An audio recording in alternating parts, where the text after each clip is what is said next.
ایک ایسے high Jack کی کہانی جو کہ شاید پہلے آپ نے نہ سنی ہو۔ جی ہاں، شاید نہیں، مجھے یقین ہے کہ یہ کہانی آپ نے پہلے نہیں سنی ہوگی۔ ایک ایسی کہانی ہے جب پاکستان نیشنل ایئر لائنز یعنی PIA کے سربراہ نے طیارہ اغوا کرنے والے ہائی جیکر پر تنہا قابو پا لیا تھا۔ جی ہاں، ایک تنہا شخص نے اس ہائی جیکر کو ہائی جیک کر لیا تھا۔ اگر آپ یہ کہانی سننا چاہتے ہیں تو آپ کو ہماری آج کی ویڈیو اینڈ تک دیکھنی پڑے گی، اور اس سے پہلے گزارش کے چینل کو لائک اور سبسکرائب ضرور کیجیے گا۔ کہانی شروع کرتے ہیں۔ 20 جنوری 1978 کی صبح PIA کی سکھر سے چلی فوکر پرواز پر ناشتہ ختم ہونے ہی والا تھا کہ ریوالور اور ڈائنامائٹ لیے ایک مسافر نے جہاز کا رخ انڈیا کی جانب موڑنے کا مطالبہ کر دیا، لیکن کپتان نے اسے بتایا کہ اس سفر کے لیے ایندھن ناکافی ہے اور کنٹرول روم کو اغوا کی اطلاع دینے کے آدھے گھنٹے بعد ہی طیارہ کراچی اتار دیا۔ ہائی جیکر سے رابطے میں آنے والے پہلے شخص PIA کے چیئرمین نور خان تھے، جنہوں نے ہسٹری آف PIA کے مطابق کھلی کاکپٹ کھڑکی سے ہائی جیکر کے مطالبات سننے کے بعد اسے علاج اور یہاں تک کہ مسافروں اور عملے کو رہا کر کے ان کی جگہ خود یرغمال بننے کی پیشکش کر ڈالی تھی۔ جی ہاں، یہ تھے پاکستان نیشنل ایئر لائن کے چیئرمین نور خان، اور ان جیسے لوگوں کی وجہ سے ہی اس دور میں PIA کا شمار دنیا کی 5 بڑی ایئر لائنز میں کیا جاتا تھا۔ یہ PIA کے سنہرے دور کی کہانی ہے، اور یہ کہانی یہ بھی بتاتی ہے کہ اس دور میں افسران بالا کس سوچ کے مالک تھے۔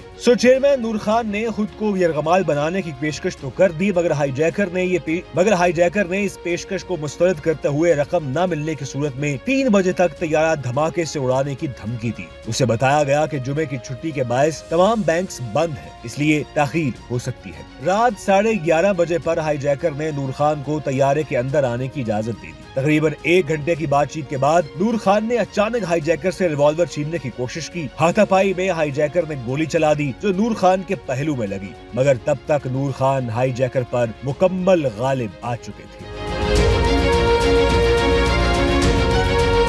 22 فروری 1923 کو پنجاب کے قصبے میں ملک مہر خان کے ہاں پیدا ہونے والے ملک نور خان کا غلبہ یہی تک محدود نہیں تھا۔ فضائیہ، کمرشل ایئر لائن، سیاست، ملک اور کھیلوں کا انتظام، یہ سب وہ شعبے تھے جن میں مبصرین کے مطابق نور خان نے غیر معمولی کارکردگی دکھائی۔ نور خان ہائی جیکر کی گولی سے زخمی ہونے کے بعد شفا اسپتال کراچی میں زیر علاج رہے، لیکن ان کے عزم میں کوئی کمی نہ آئی۔ آپ کو ذرا نور خان کی کہانی بھی بتاتے ہیں۔ کاکپٹ سے قیادت کرنے والے پاک فضائیہ کے سربراہ نور خان ایٹیسل کالج لاہور سے تعلیم مکمل کرنے کے بعد ملک نور خان نے Royal Indian military college Dehradun میں داخلہ لیا۔ جنوری 1941 میں British Royal Indian air force میں کمیشن حاصل کرنے والے نور خان پاکستان کے قیام کے بعد مختلف اہم عہدوں پر فائز رہے، جن میں چکلالہ اور ماری پور ایئر بیسز کی کمان شامل تھی۔ جنگ ستمبر کے دوران پاکستان ایئر فورس کے کمانڈر چیف نور خان تھے، اور اسی وجہ سے ایئر فورس کی لازوال کارکردگی نے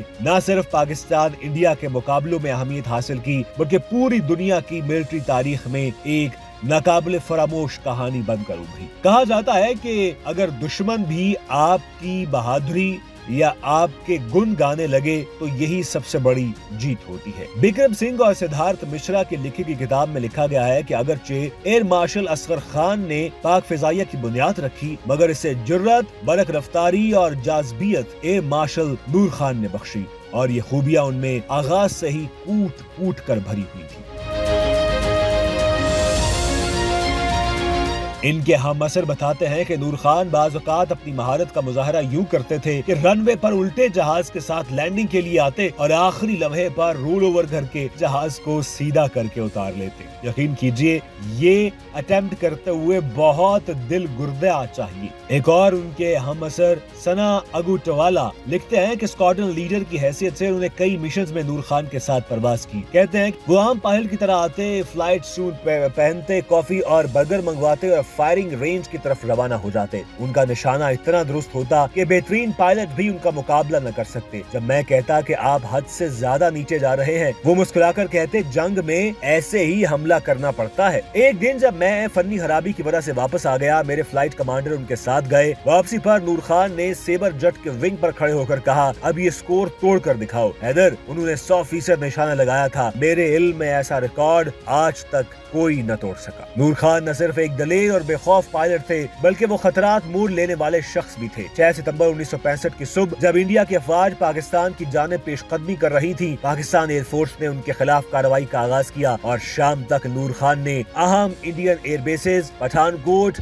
آدم پور، ہلواڑہ اور جام نگر پر فضائی برتری حاصل کر لی۔ جب سرگودا، پشاور اور ماری پور میں تعینات سیبر اسکواڈرنز نے اپنے مشن مکمل کر کے واپسی کی تو نور خان کو ان کی کامیابیوں پر واقعی فخر محسوس ہوا۔ خصوصاً پٹھان کوٹ پر پاکستانی حملہ انتہائی شاندار تھا۔ اسکواڈرن لیڈر سجاد حیدر، جنہیں نوزی حیدر بھی کہا جاتا تھا، ان کی قیادت میں 8 سیبر طیاروں کے پائلٹس نے ہائی لو ہائی حکمت عملی کے تحت شام 5 بجے کے قریب ایک تباہ کن حملہ کیا۔ گھڑی کی سوئیوں جیسی درستی سے پاکستانی پائلٹس نے زمین پر موجود 9 انڈین طیارے تباہ کر دیے، جن میں سوویت یونین سے حاصل کیے گئے 2 نئے طیارے بھی شامل تھے۔ یہ حملہ پٹھان کوٹ ایئر فورس اسٹیشن کے کمانڈر کے لیے مکمل طور پر غیر متوقع تھا۔ ذاتی مثال قائم کرتے ہوئے نور خان خود بھی کئی خطرناک مشنز پر گئے۔ ایسا بہت کم ہوتا ہے کہ ایک ایئر چیف خود کسی مشن کا حصہ بنے، لیکن پاکستان کے یہ سپوت ہر میدان میں آگے تھے۔ اگر آج پاکستان ایئر فورس کا شمار دنیا کی بہترین اور لازوال ایئر فورس میں ہوتا ہے، اس میں نور خان کا کردار بہت اہم ہے۔ کتابوں میں لکھا گیا کہ صف اول میں قیادت کرتے ہوئے انہوں نے خود بمباری اور رسد کی پروازیں انجام دی تاکہ محاذ جنگ پر فوج کی مدد کی جا سکے۔ 1965 کی جنگ کی تناظر میں لکھی گئی کتاب the battle for Pakistan the air war of 1965 میں لکھا گیا ہے کہ یہ حقیقتاً کاکپٹ سے قیادت کی ایک مثال تھی، ایک جارحانہ انداز، لیکن اس کا اصل مقصد اپنے پائلٹس کے لیے نئے معیار قائم کرنا تھا تاکہ وہ ان کی پیروی کر سکے۔ اسرائیلی فضائیہ کے سابق نائب سربراہ، جو بعد میں اسرائیل کے وزیر دفاع اور صدر بھی بنے، انہوں نے اپنی آٹو بایوگرافی میں لکھا کہ مجھے خوشی تھی کہ نور خان مصری نہیں تھے۔ نور خان ان پاکستانی افسران میں شامل تھے جنہوں نے 1967 کی 6 روزہ عرب اسرائیل جنگ میں مصر کی مدد کے لیے رضاکارانہ طور پر شرکت کی۔ لکھا جاتا ہے کہ نور خان نے خود کئی فضائی مشن اڑائے جہاں ان کے مخالفین نے بھی ان کی شاندار فضائی مہارت کی تعریف کی۔ نور خان کے بارے میں لکھا جاتا ہے کہ وہ ایک فلائنگ ہاگ یعنی اڑنے والے جنونی تھے جو کسی بھی نئے طیارے کو اڑانے کا موقع ہاتھ سے نہیں جانے دیتے تھے، یہاں تک کہ پاک فضائیہ میں اپنے آخری برسوں میں بھی وہ اس بات کو یقینی بناتے کہ وہ ہر نئے شامل ہونے والے طیارے پر مکمل مہارت رکھتے ہوں۔ انہوں نے جدید طیارے خود اڑا کر اس عزم کو ثابت کیا۔ اگر آپ بھی ان جیسے پاکستانی ہیروز کی کہانی سننا چاہتے ہیں تو کامنٹ سیکشن میں اپنی آرا ضرور دیجیے گا۔